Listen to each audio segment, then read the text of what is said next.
My dear friends, you who feel the pulse of the world's joys and sorrows as if they were your own, gather close, for I speak to you now with the weight of a truth I have carried through my years of exploring the human soul.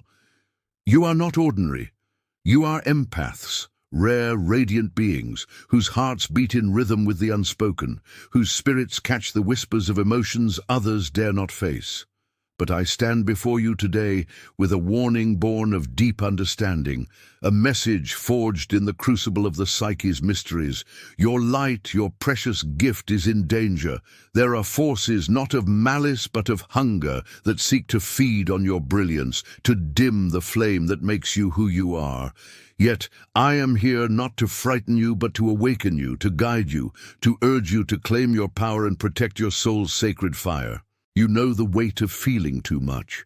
You've walked into rooms and sensed the grief no one spoke, carried the anxieties of strangers as if they were your own burdens.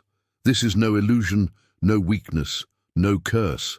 It is your gift, an extraordinary sensitivity that allows you to perceive the hidden currents of the human heart.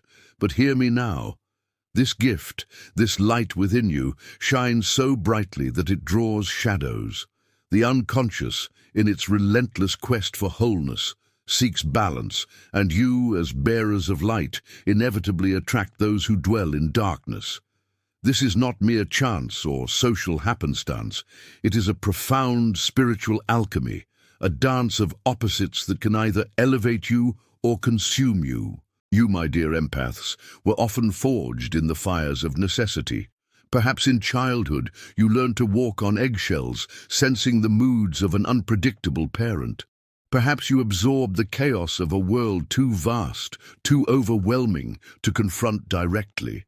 Your body became a chamber that listens, your soul a sponge that soaks up the emotions of others. What began as survival became your identity, and that identity, in its radiant openness, attracts its opposite. For every empath, there is a narcissist, not the vain caricature of popular thought, but an archetypal force, a fragmented self that has exiled its own pain and now seeks to feed on your light. This is no simple dynamic of give and take. It is a sacred yet perilous ritual, an unconscious reenactment of an ancient dream where light and dark strive to remember their unity. The narcissist, feeling too little, hungers for the empath's boundless capacity to feel. You give without end, they take without shame. You bathe in the ocean of others' emotions, they build fortresses to avoid their own. This attraction is not love, nor is it fate. It is the psyche's demand for balance. But beware, this union is not holy unless both awaken. Too often you, the empath, carry the burden of waking alone. You may believe it is your calling to heal the broken, to fill the emptiness in others, to love the unlovable back to wholeness. This is not compassion, it is possession, not by spirits or demons, but by an archetype too vast for one soul to bear. You become the wounded healer, your agony both your path and your prison. The danger lies not in your light, but in your belief that you are your light, that your purpose is to give it away. The narcissist feeds on this belief, not with conscious malice, but with an unconscious need to reclaim what they have lost. You become their mirror, reflecting the pain they cannot face, and your empathy becomes their fuel, allowing them to delay their own reckoning. But at what cost? Each time you compromise your truth to preserve a relationship, you offer a piece of yourself at the altar of another's denial. You dream of drowning, of being chased, of houses with no exits. These are not mere dreams, but the cries of your unconscious, pleading for you to awaken. What you call love is often self-erasure. What you call loyalty is sometimes trauma reenacted. Yet, do not despair. This pain is not your punishment, it is your portal. To walk away from such a dynamic is not betrayal, but liberation. To reclaim your light is not selfishness, but integration. Your light is not meant to save others, it is meant to guide you. Empathy without boundaries is self-destruction. Love without discernment is codependency. Healing others without first healing yourself is not transformation, but spiritual martyrdom. The path forward is not to dim your light or harden your heart, but to know yourself. Gaze not only into the eyes of others, but into the mirror of your own soul. Meet your own shadow, own your projections, discern the difference between divine guidance and emotional entanglement. Only when you recognize your own narcissism, the part of you that needs to be needed, that fears abandonment so deeply it will endure anything to avoid it, can you break the cycle. You must ask yourself, who benefits when I silence my truth? Who is fed when I dim my knowing? What part of me believes I must suffer to be loved? These questions are keys, and you must turn them gently, for the door they open is ancient. Behind it lies not only your freedom, but your power, a power not to fix others, but to see them without losing yourself. The unconscious is not evil, but it is amoral. It does not care for your comfort or survival. It seeks wholeness at all costs. When you walk through life as an unguarded beacon, the shadows of others reach out, not to greet you, but to absorb you. Their unintegrated darkness recognizes in you what they cannot find within themselves, not love, but consumption. This is the archetypal drama of the empath, to be born with the gift of inner attunement, yet cursed with the illusion that others can be saved through your sacrifice.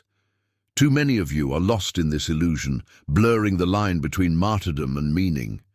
If you are exhausted after being with certain people, this is not a flaw in your nervous system. It is your soul screaming. The body never lies. It holds the wisdom your mind refuses to acknowledge. You may rationalize your way through emotional maelstroms, telling yourself, perhaps I'm too sensitive. But this is not sensitivity. It is submersion. You are drowning in another's unconscious and calling it love. The most dangerous thing you can do is assume responsibility for another's transformation. The narcissist, the devourer, will not change because you overextend. They change only when the mirror shatters, when the supply of your light is cut off, when the performance of the relationship no longer yields your attention. They change not when you love them more, but when you leave, and even then, only if their soul is ready. This truth is unbearable for you, whose childhood taught you that if you love enough, you will be safe. You learned to soothe tempers, to anticipate moods, to be the balm for wounds you did not create. This was not nobility, but necessity, and what was once survival became an addiction to fixing, to peacekeeping, to being useful. But I say to you now, the child within you is innocent, but the adult must awaken. The narcissist does not merely reflect your opposite, they reveal the part of you that believes you do not matter unless you are useful. That belief is your prison. Unless you dismantle it, you will continue to attract those who are starving, who will smile at your warmth while sipping from your soul, not because they are evil, but because you allowed it. You opened the gates without asking, what am I protecting? Who guards the guardian? Learn a new form of love. Not one that bends until it breaks, but one that contains. Love that says, I will not abandon myself for you. This is the love that heals, not just others, but you. Herein lies the paradox. You seek to be loved for who you are, yet so often you hide that very self to be accepted. You shapeshift, you absorb, you adapt, until you no longer recognize your own reflection. This is your wound, and this is my warning. If you do not return to yourself, others will continue to feed on you, not out of malice, but necessity. If you refuse to set boundaries, life will set them for you, in breakdown, in burnout, in the shattering of the illusion that love equals pain. You carry not only your pain, but the pain of your lineage, the dreams of ancestors who were never seen, never heard, never held. Your heart is a temple for unspoken sorrow, but your task is not to carry it further, it is to transmute it.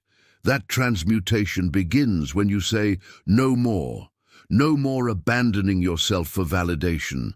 No more mistaking intensity for intimacy. No more calling trauma bonds soulmates. No more sacrificing your peace to be someone's peacekeeper. The world does not need more burned-out healers. It needs awakened ones, whole ones, fierce ones who protect their energy through discernment. Discernment is the quiet courage to name what you feel before it's convenient. It is the sacred pause before you say yes when your soul screams no. It is choosing yourself, not as selfishness, but as spiritual responsibility. If your well runs dry, what truth can you offer?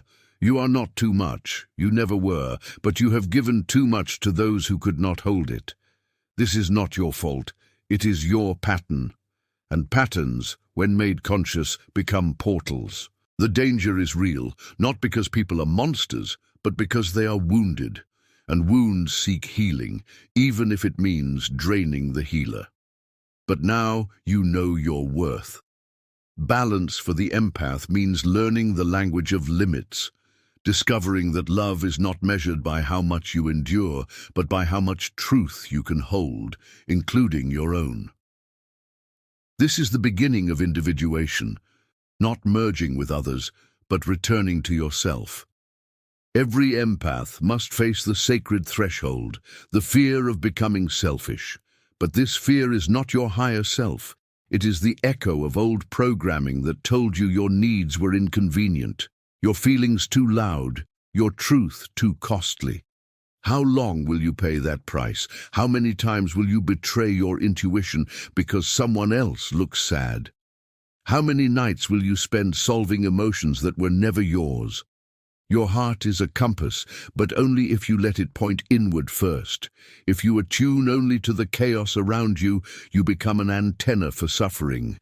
But turn that sensitivity inward, and it becomes vision, vision into what's real, into your soul's architecture, into the subtle energies that whisper, "This is yours, and this is not." When an empath awakens, they stop apologizing, stop shrinking, stop over-explaining boundaries to those who benefit from their absence. They shine not as lanterns for others' darkness, but as torches, fierce and rooted, no longer begging for a seat at another's table, but building their own altar of truth. This is what the world fears, the empath who remembers their power. When you remember, you stop being easy to manipulate. You stop being available for emotional vampirism disguised as connection. You stop mistaking chaos for chemistry, and you ask a deeper question. Does this relationship honor who I am becoming? That question is a sword that cuts through illusion, a filter through which every bond must pass. It does not make you cold, it makes you clear. And clarity is love's fiercest expression. Not everyone who claims to need your light is meant to have it. Some will come with charming wounds and magnetic stories, crying in your arms while sharpening daggers behind your back. Others will love you, but only the version of you that stays small enough not to threaten their stagnation. Your light is holy, but it is not charity. You do not owe your soul to every outstretched hand. Even Christ had discernment. Even saints walked away when a healer's rest was needed. If you feel a pull toward someone, ask, is this resonance or repetition? Is this intuition or an old wound seeking resolution? Not every pull is sacred.